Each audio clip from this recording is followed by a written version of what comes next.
Welcome to the G1 reactor head assembly tutorial. This is Bibiana.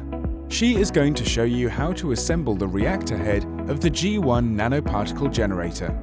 Assemble the reactor in a fume hood. Place left end cap on mounting tool. Place left KF clamp. Place electrode in left end cap.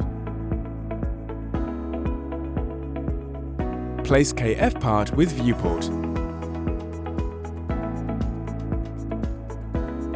Fasten left KF clamp. Place right KF clamp. Place electrode in right end cap.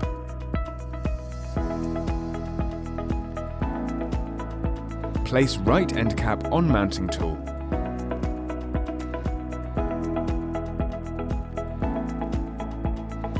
Fasten right KF clamp.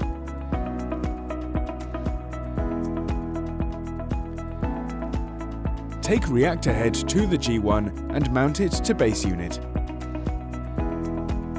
You are now ready to start your research.